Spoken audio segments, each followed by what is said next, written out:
Hey, and welcome to another agency sales design video. In this video, I'm going to walk through the 9 or 10 changes that I made with a client to help them improve their sales process and optimization within their agency within the first 30 days. Now stick around till the end and I'll share one of the reasons why we focused on these things first.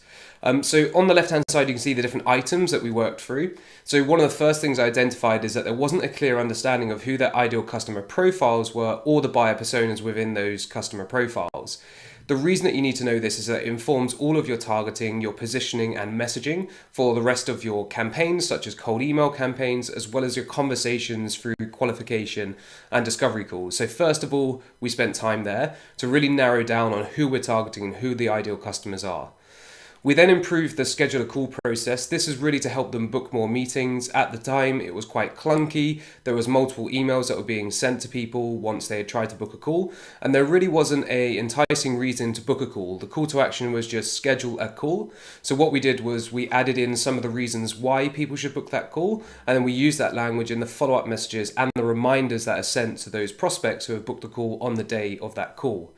We also started to use Fathom.video. It's this call recorder. It's one of the best ones out there that's free.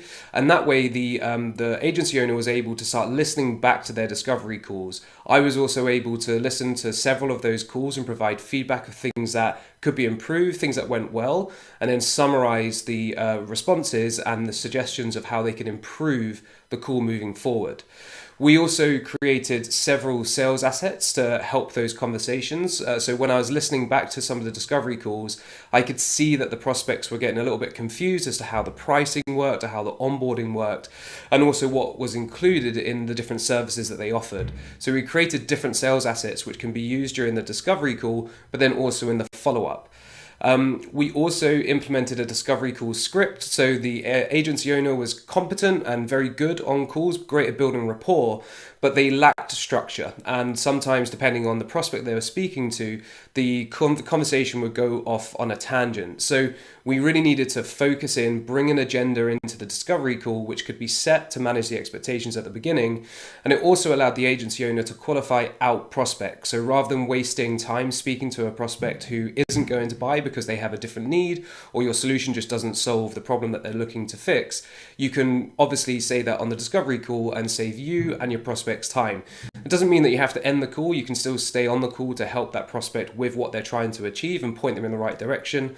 For one of the clients prospects that he spoke to, they were looking to recruit SDRs, so he referred a few recruiters that they could speak to. Again, adding value even though that they weren't going to sell to that person at the time.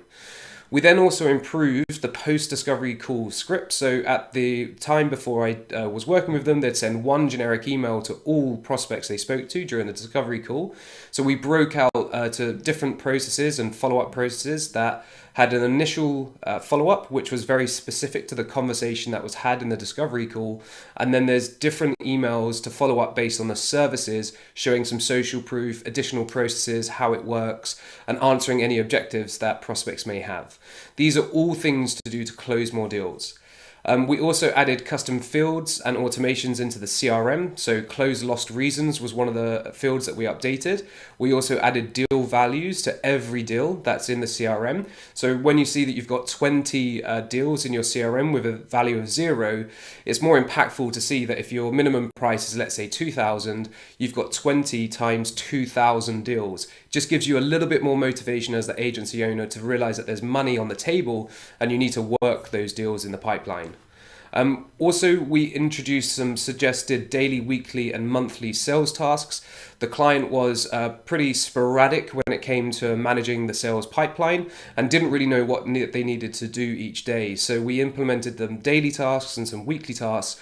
When I had a call with a client recently, they talked through the pipeline in a lot of detail. They knew exactly what was needing to happen for each deal, and that's because of this habit that they built up. They're only spending about 1 hour a day on the task, and some days they don't spend too much time on the task because they've covered everything. But just having that structure and knowing what to do is not only valuable for you as the agency owner, but it also helps you move those deals throughout the pipeline. Finally, we improved the proposal content. We added in some additional social proof. We added in additional content. And what we did is reduce the actual proposal. It had several pages that everything could have been put on one page or 3 pages could have been condensed to 1. We need to remember that our prospects are busy. They're just looking for the answers as quickly as possible. So we added in additional content and then also condensed the pages. And then we peppered social proof throughout the content so that the prospects can see that this agency has worked with other companies just like them. Now, the reason we focused on all of these things, and there were many more things that we focused on in the first 30 days, is because the focus is to really tighten up the sales process and optimize the pipeline before adding any net new prospects in.